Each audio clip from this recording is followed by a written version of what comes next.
You are jealous of your sisters because they are married. You wasted your youth, and now no man wants you. Those were the words my mother flung at me from the doorway like a dagger straight to my chest. Her voice was sharp, her tone laced with mockery and bitterness, and her eyes, those same eyes that once looked at me with love when I was a child, now stared at me like I was a disgrace. I stood still, rooted in the middle of the small living room, too stunned to move, too numb to speak. The silence between us stretched like a chasm, heavy and suffocating. My throat tightened, but no tears came. I had cried too many times in the past. Not today. My hands trembled slightly by my sides. My heart pounded in my chest, not from surprise, but from the final confirmation that I no longer belonged here. Not in this house. Not in this family. Not in this life I had built on sacrifice and silence. I looked at her, really looked at her. She was aging, more than she would admit. Her face lined with stress and time. But there was no softness in her gaze. No guilt. No regret. Just scorn. And that was when I knew I had nothing left to prove. Nothing left to give. I turned away without a word and walked to my room, each step echoing with a mixture of pain, finality, and freedom. I pulled out my small suitcase from under the bed, the same one I had packed and unpacked in my head for years. This time, I meant it. 1 pair of jeans. 3 blouses. 2 skirts. My certificates. My ID. A few toiletries. I folded each item with care, not because they were valuable, but because they were mine. The only things in this house that still belonged to me. As I zipped the bag, my eyes swept across the room, the same space I had slept in for 27 years. The same room where I stayed awake at night after double shifts, wondering how to pay for my sister's school fees. The same walls that heard my silent cries when I gave up job offers and love just to keep this family together. I stood by the door for a moment, listening. The house was quiet again. No apology. No call. No footsteps coming after me. I opened the front door, stepped outside, and for the first time in years, I breathed. My name is Diana. I am 27 years old. And this is the day I stopped dying for people who would never bleed for me. Welcome to Whispers of Reality, where every tear, every silence, and every heartbreak tells a story that's all too real. Here, we uncover the unseen pain behind smiling faces and the strength it takes to keep going when the world gives up on you. If you've ever felt alone, misunderstood, or betrayed, know that you're not the only one. Before we begin, if you're new here, welcome to Whispers of Reality. Please, like this video, subscribe, and turn on the bell icon, so you never miss a story that could speak directly to your heart. I was born in Dallas, Texas. The first of 3 daughters. My father was a kind, hard-working man. A high school teacher who adored his family and never let us feel like we were lacking. My mother was a homemaker, elegant and soft-spoken in public, but with a fiery temper behind closed doors. When my father was alive, we lived in calm waters. He was the balance. The peacekeeper. The voice that softened storms. He died just a week after I graduated from college. A sudden heart attack had taken him from us. He was gone before we could even get him to the hospital. Everything changed after that. The light in the house dimmed, and the weight of responsibility fell heavily on my shoulders. I was 21, with dreams of pursuing a master's degree in literature, maybe even becoming a professor one day. But dreams didn't matter when bills piled up and the fridge was empty. My mother was never trained for hard life. She hadn't worked a day in her life while my father was alive. After he died, she tried, briefly. She got a job at a retail store, but she quit after 2 weeks, saying the manager spoke to her like a servant. She tried again with a hotel job but was fired after a month for yelling at a customer. By the end of the year, she had been sacked 3 times. So the burden came to me. I got a job at a bookstore during the day and waited tables at a diner by night. I paid the rent. I bought the groceries. I covered the utility bills and made sure my younger sisters had what they needed for school. I cooked. I cleaned. I stayed up late sewing old clothes so we wouldn't have to buy new ones. My life became a cycle of giving.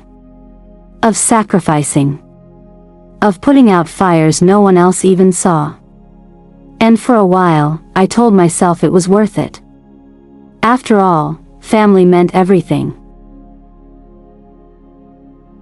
When my sisters graduated, Sophia first, then Eva, I was proud. I had been the one who stayed behind, who gave up scholarships and job offers to support them. I had cheered the loudest when they walked across the stage in their gowns. I had been the one who stayed awake at night helping them write their papers, filling out their applications, and praying over their results. They both married within 2 years of graduating.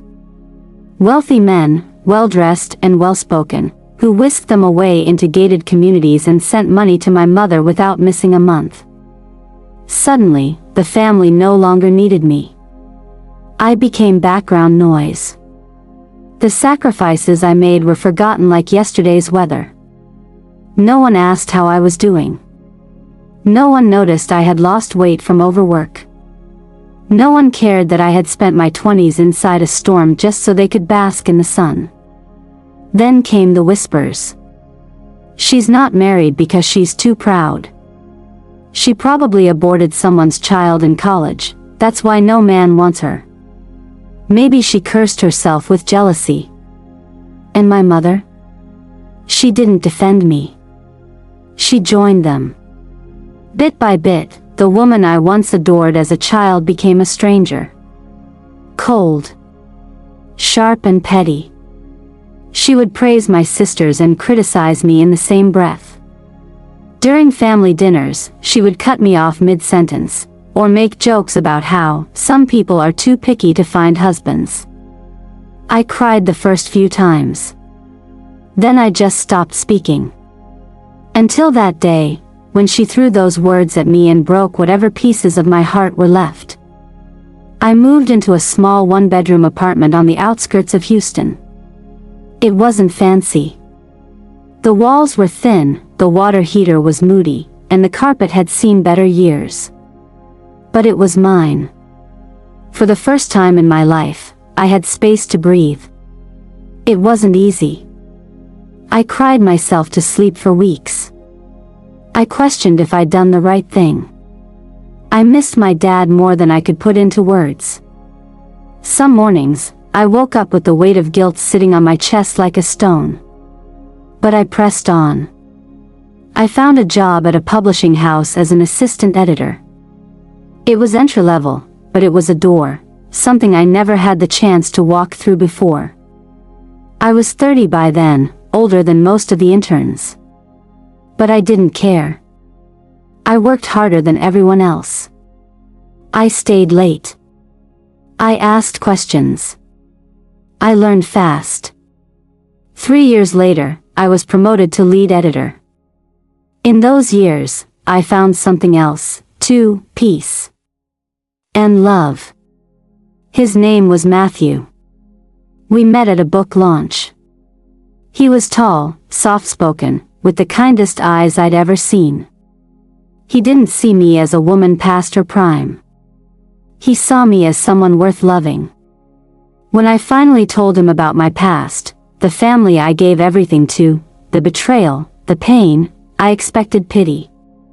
But he looked at me and said, "You deserved better. Let me be that better."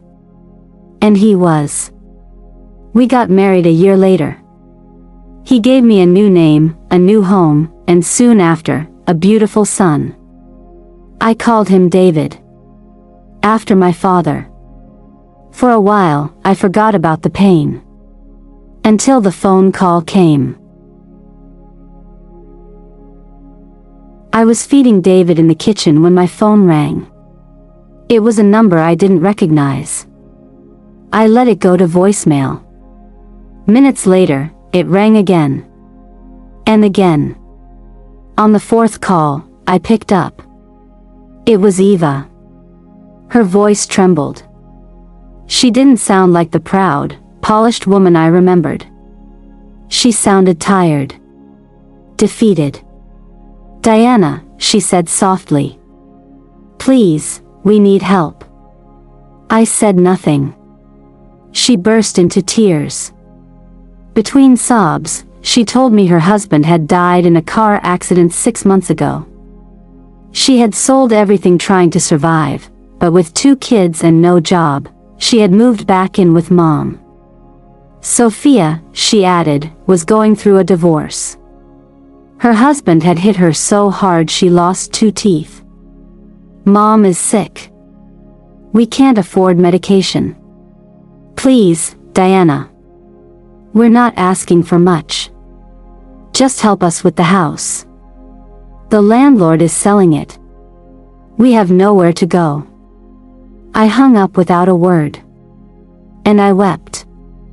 Not because I was sad, but because I realized God had turned the wheel.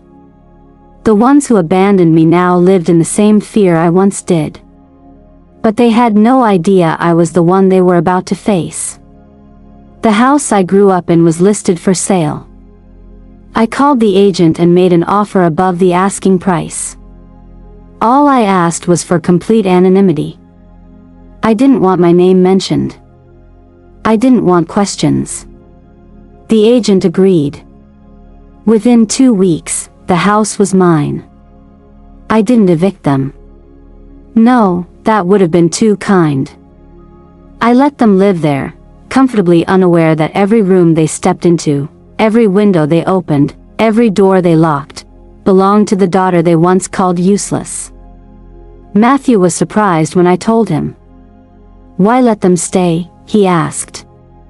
"Because revenge," I said, "tastes better when it's slow." 3 months later, I visited. I wore a simple dress. No jewelry. No signs of wealth. Just me, my husband, and our son. We stood at the front door of the house I had bought with my pain. My mother opened the door. She looked old. Frail. Her hair had more gray than black. Her eyes widened when she saw me. "Diana," she whispered. Before she could speak, Eva and Sophia appeared behind her. They froze when they saw us. Matthew held David close as I introduced them. "This is my husband," I said calmly.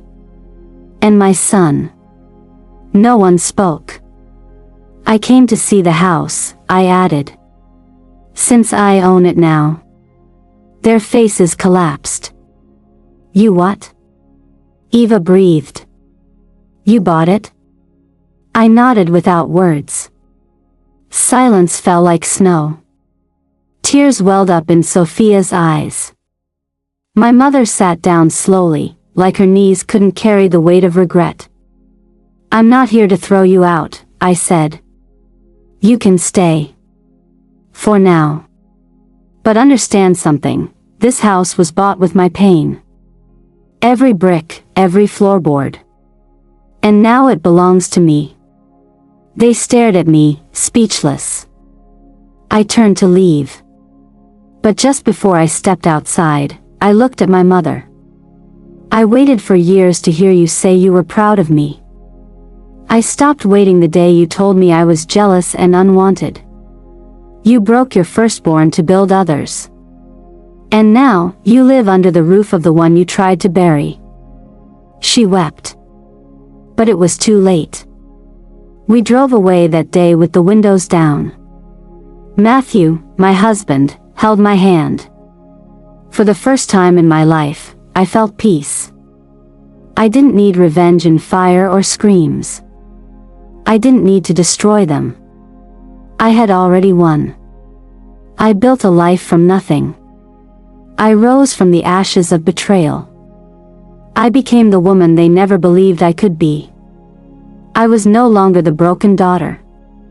I was the silent storm they never saw coming. And as I watched the house shrink in the rearview mirror, I knew one thing for certain: the next time they remembered my name, it would be with respect. Months later, I received a letter. It was handwritten. The handwriting was shaky, but I recognized it instantly. My mother. Diana, if you're reading this, it means I've gathered enough courage to finally write you. I don't expect forgiveness. But I want you to know. I remember everything.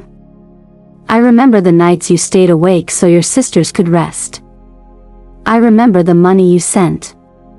I remember your silence. Your strength. Your sacrifice. And I remember the moment I lost you. I was bitter, and I blamed you when I should have thanked you. You were the daughter who stayed. The one who didn't walk away until we pushed you too far. You didn't waste your youth. You gave it to us. And we broke it. Now, we live in the shelter of your pain. And every creaking door in this house reminds me of what we lost. I am sorry. Not because life turned, but because you deserved better. Love, Mom. I folded the letter and placed it in my drawer. Not for sentiment, but for remembrance. That once, I loved a family that forgot me. And that I forgave, not for them, but for me. Because revenge is not about destruction. It's about rising so high, they have to look up to see you. And I had risen. The house that pain built became my throne. And I, the queen they never crowned, but could no longer ignore. And that brings us to the end of this story. A story of betrayal, of pain, and of a revenge served colder than anyone expected. When family becomes the enemy, the wounds run deep, but sometimes, rising from the ashes is the only justice left. If you enjoyed this story or it struck a chord with you, please give it a like, subscribe to Whispers of Reality, and hit the notification bell so you won't miss our next true life tale. And we'd love to hear your thoughts. What would you have done in this situation? Drop your comments below. Your voice matters here. Until next time. This is Whispers of Reality, where every story is true, and every whisper speaks volumes.